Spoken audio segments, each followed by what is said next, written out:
Hello, everyone, and welcome to another webisode of All Politics Are Local. I'm WSAV.com now reporter John Dowding. Every week, we take the time to break down some of those big headlines coming out of Washington and Atlanta to see how it impacts us right here in the Coastal Empire and Low Country. As always, we're joined by WSAV Washington correspondent Kelly Meyer on this Monday morning. It's a dreary morning down here in Savannah. I don't know how it is up by you guys in Washington. It's sunny actually, so hopefully I'll bring some sun Oh, with yeah, this you guys Monday morning news. So let's get started, Kelly. There's been so much that's been going on in within the last couple of days, just over the weekend. And we're going to start off with some big news from over the weekend. We saw the PPP, the PPP funding end last week, and as negotiations are still going on, even though it should be August recess. We saw lawmakers on both sides not really finding a way to agree on some sort of plan right now. So the president took it upon himself to implement and pass to write two executive orders that would, continue the program as well as provide limited funding. It would drop it from $600 to $400 weekly for people who are still unemployed and facing those issues because of the pandemic. So, Kelly, first off, and this was my biggest question going into this after I saw the news break of it, was, does the president have the authority to write an executive order speaking about financial matters? Because, everybody knows Civics 101, Schoolhouse Rock, Congress holds the purse strings. So what's the legality of this executive order, and what challenges will it face? Because I think some Democrats are definitely going to want to fight against it. That's a great question, and I think that's what a lot of reporters are asking, a lot of people were asking when they heard him come out with this on Saturday night, and it's just not quite clear what he has the power to do here, and Democrats are sure to push back, especially on this expanded unemployment benefits pitch. He's saying as much as $400 per week, 25% of which states are being asked to cover instead of the $600 per week that Democrats want and $200 per week that Senate Republicans suggested. So although the president is doing this and he's trying to say, I'm taking action, Democrats and Republicans on Capitol Hill are sparring on this negotiation process, I'm going to take the lead. Can he really do that? Are we just returning to Capitol Hill Monday with more negotiations to be done and really kind of just back at this square one? Because like you said, they have the power of the purse. They are holding the purse strings in this case. So where we go from here is now the question as we return to Capitol Hill on this Monday. And another thing, too, is the fact that, we should be in August, not we should, but congressional leaders should be in August recess. I wish I had an August recess, but there's still a lot of negotiations going on both sides where they haven't really been able to find some sort of middle ground to agree on.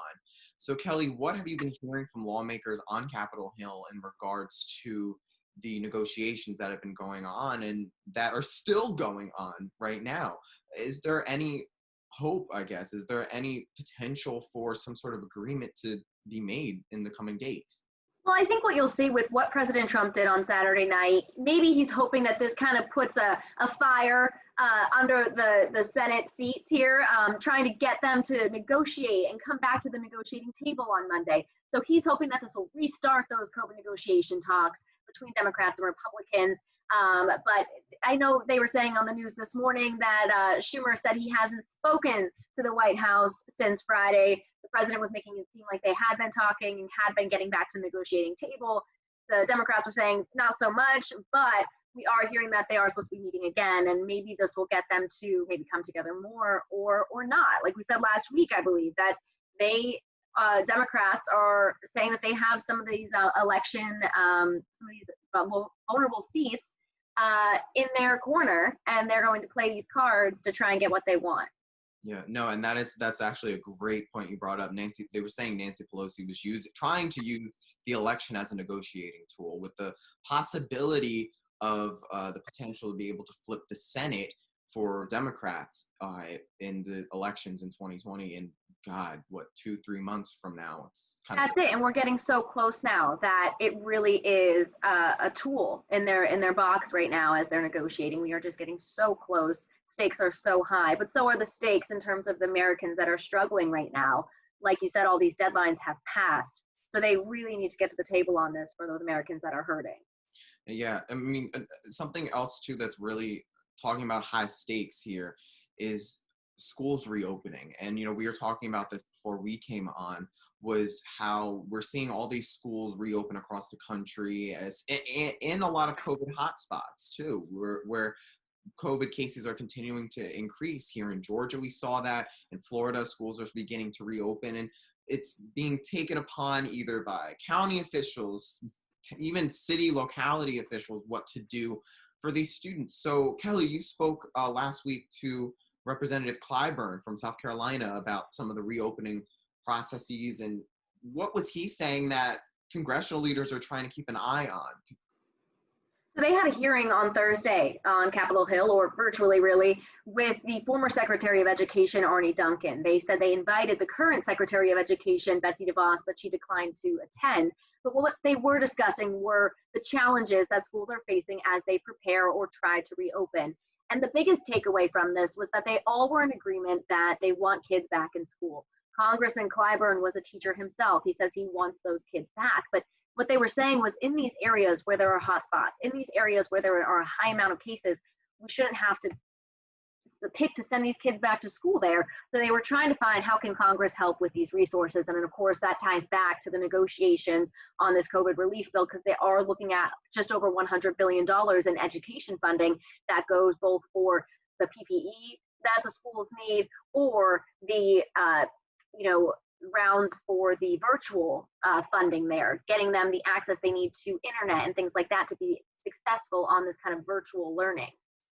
So when it comes to what Congress is being able to do, what they're looking at, what was some of the specifics that Representative Clyburn was saying that he kind of wishes schools could do? Was there any specifics that he was talking about? Because again, South Carolina as well is also one of those other COVID hotspots. Absolutely. And I think when I asked him about it, what more can Congress be doing? He was saying that it really is just up to those local communities. They don't want to kind of pull that power away from teachers or parents or students and what they decide. They want them to make that decision, but they want to make sure they aren't forced in any sort of way. That funding will be removed, as President Trump has threatened in the past, if they don't send their kids back in person. I talked to them about that. Let's take a listen. I don't think the Congress ought to be dealing with that at all. I think the president ought not be dealing with it. I think it ought to be left up to school districts to make that call. What the president ought to do is use his executive authority to allow the monies that we have appropriated to go for the proper purposes. So again, you just heard from Representative Clyburn out of South Carolina about schools reopening. And again, that's something we are going to be keeping an eye on here locally, and Kelly will be doing so. We'll be keeping an eye on the federal level as well. So stick with WSAV for, all on your side coverage of as we get back to school in the age of COVID, really.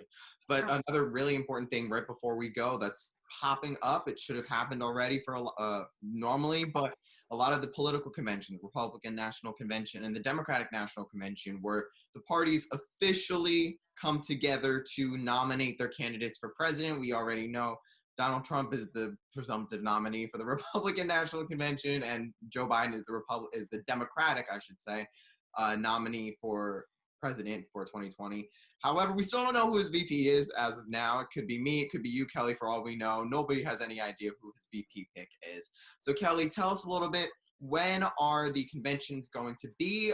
Both of them have moved virtually from what it sounds like, and Joe Biden is even going to accept the nominee virtually as well, the nomination, I should say. He's going to accept virtually. So Kelly, when are these conventions going to happen, and when can we sit down and witness all this virtual history being made? Man, and everyone is saying the unconventional conventions, and it couldn't be more true this year. It is just so different from what we've seen in the past. I know both of us were at the Democratic convention in Philadelphia, and I was over in Cleveland for the Republican convention. Packed places and just that energy. And what are they going to do without that enthusiasm and that spark that they are trying to get going just with days to go, less than 100 days until Election Day. So we are quickly approaching the Democratic convention. That's coming up first, just a week from today, picking up with that virtually. And then we were going to go into the Republican convention. And I did catch up with Republican National Committee spokesperson Liz Harrington on the plans in terms of people like us. Are they going to let the press in? Are they going to have us be able to attend or, kind of check out and ask questions, things like that? Because there were those reports that press wouldn't be able to go inside, with the social distancing measures. We talked about that and just the message that they have to send. So let's take a listen to what she had to say.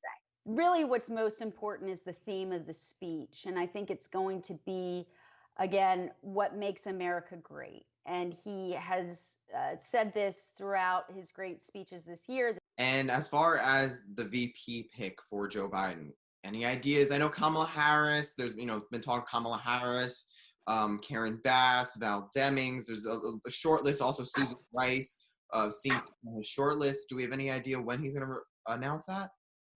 That's a great question. I know we've been discussing this and wondering when it was going to happen. He kind of said maybe August 1st, the first week of August. Okay, so now we're in the second week of August and we still don't know. They're really trying to build up this anticipation. But I think you're going to see that name drop probably midweek this week. I did a story on that on Friday, also talking with the RNC and some other members. We talked to Clyburn about it. He's a close friend of Biden. He would not give us any hints. He did. I kept trying, but I got nothing. He is tight-lipped on that.